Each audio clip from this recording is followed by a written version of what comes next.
It's been a while since I've shared a video with you on YouTube, and there's a good reason for that.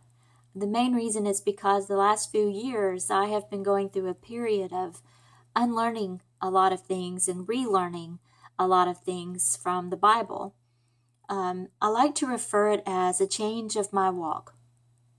And I think of it as when Jacob wrestled with the angel and he walked differently after that. Well, I've been doing some wrestling myself, and my husband has as well, with the Holy Spirit and the Father over some things that we used to participate in. And so the Father has won that wrestling match, thank goodness, and we have made changes in our lives to be more in line with the Bible. And one of the ways that we have changed is we no longer celebrate Easter, Halloween, and Christmas. We have come to realize that those holidays are not what the Father has commanded us to participate in. In fact, there are several places in Scripture where He tells us that we are not to celebrate and we are not to worship Him the way that the nations worship their gods.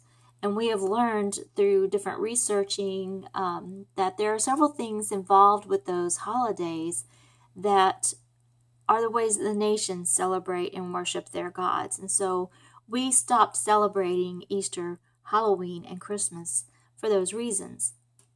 There are many more holidays in the Bible that the Father has commanded us to keep. These are times and these are ways that He does want us to worship Him. And so we are now celebrating those holidays. And that includes Passover, unleavened bread, first fruits, Pentecost, the Feast of Trumpets, Day of Atonement, and the Feast of Tabernacles. Now, these are 7 holidays that I prefer to call them appointed times because that's what the Hebrew word means that we've learned throughout this journey. These are appointed times that the Father put in place. In fact, He has commanded us to keep them. In Leviticus 23, in verse 1, the Bible says, "And Yahweh spoke to Moses." So this is Yahweh's word. Yahweh is the name, the Hebrew name. Most Bible translations will say Lord.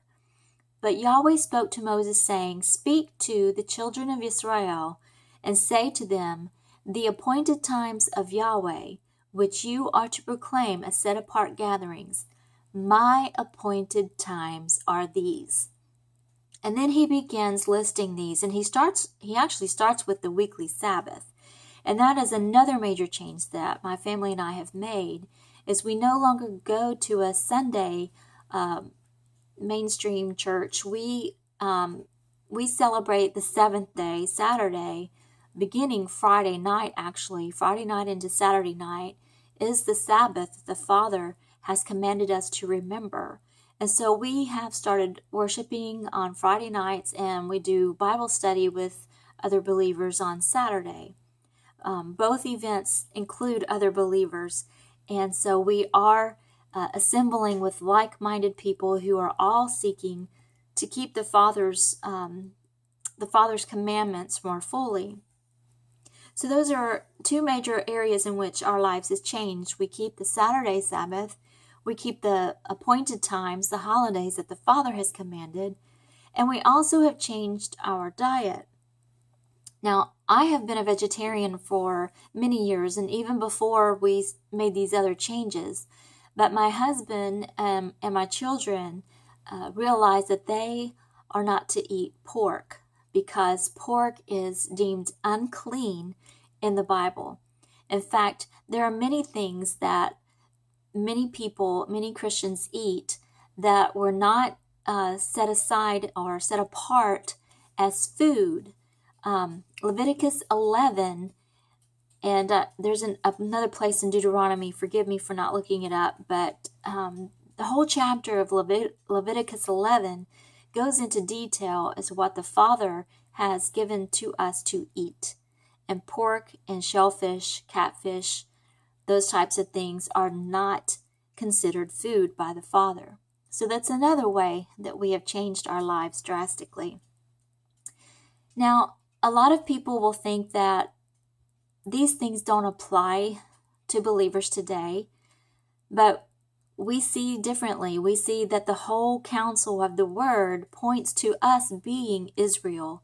In fact, Paul, who a lot of people use to say that he has called those things obsolete, Paul does not call these things obsolete. In fact, he teaches people that we are still to keep these things. And you will see in the book of Acts where long after Jesus, which I call him Yeshua, all the believers were still keeping the Saturday Sabbath. They were still keeping the feast. There were even situations in there where they were offering sacrifices at the temple. And that was a big eye-opener for us. But back to Paul. Paul states, especially in Romans and I believe in Galatians, that if we are believers of Yeshua, we are grafted in to Israel. So we are now considered the seed of Abraham and heirs according to the promise. So that means we are Israel. And so when it says that Yahweh spoke to Moses, saying, "Speak to the children of Israel," we need to pay attention because we are the children of Israel. And so that's the reason why I haven't made any videos, because I've been trying to learn. And let me tell you, the Bible has just come alive to me. Everything is making so much more sense to me now. And when I learn the things that Yeshua did in each and every feast that he has fulfilled, all the spring feasts, and those include Passover, unleavened bread, first fruit, and Pentecost. And there are 3 fall feasts, and there are still things to come. And so when we celebrate the spring feast, we are celebrating and remembering what Yeshua has already done. And when we celebrate the fall feast, we are celebrating and looking forward to what he still has yet to do. And it's just a time of rehearsal for us, as a bride would have a rehearsal dinner and the bride and groom would have a rehearsal dinner. We're just rehearsing for when our groom comes back for us, the bride. And it has been very rewarding, very refreshing, very enlightening, and it has just been such a blessing to us to make these changes.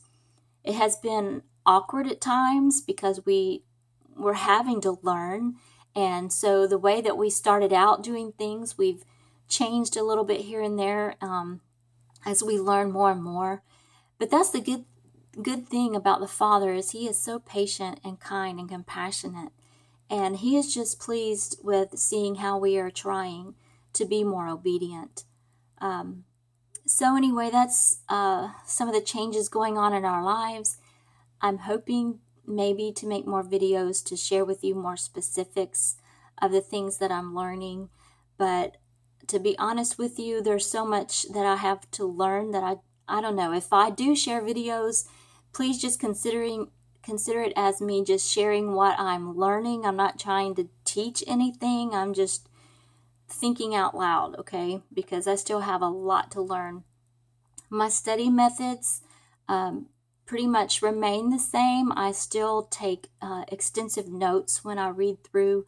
The only thing that has changed study-wise for me is that I read the Torah portion each week. And I'll share some links below in case you're curious as to what Torah portion means. Now, the word Torah specifically refers to Genesis, Exodus, Leviticus, Numbers, and Deuteronomy, the first 5 books of the Bible. That is called the Torah. So there is a portion that people all over the world read each week, and there's a part from the Torah, there's a part from the prophets, and there's a part from the New Testament that many of us read. So we're all reading this and studying the same thing each week, which is pretty amazing if you stop to think about. That's another blessing that has come from this is the unity within the body that I see. How we're all celebrating the Father's feast at the same time. We're all reading the same portions of Scripture at the same time. And it's wonderful to get together and talk about the things that the Holy Spirit reveals to us in the Torah portion. So the Torah portion is mainly what I'm focusing on, but there are other specific topics of interest that I do study. I listen to a few teachers throughout the week, and I'm very guarded about the people that I listen to because, to be honest with you, most of my spiritual life, I was just taking the word of the preacher or the teacher, and it was not true. So, when you come to realize that no, the Sabbath was not changed from Saturday to Sunday like they say, we can't just choose any day of the week that we want to be our Sabbath. That's not what the Bible says. So I'm very guarded about who I listen to now, and I am trying to be more diligent about checking out what they have to say to make sure that they're passing on accurate information to me. So just like I used to tell the girls when I taught Sunday school, don't believe anything I say. Go back and check it out for yourself. And I hope and pray that you will do the same. So thanks for checking in. And if you have any questions for me, please post them and I will do my best to answer them. And I appreciate the time you've given me. I pray that you are blessed. I pray your family is blessed. And I pray that you will cry out to the Father and ask Him to guide you into all truth. And His Torah is truth. You can find that in Psalm 119, verse 142. Read all of Psalm 119. It's amazing. So thank you and be blessed. Shalom.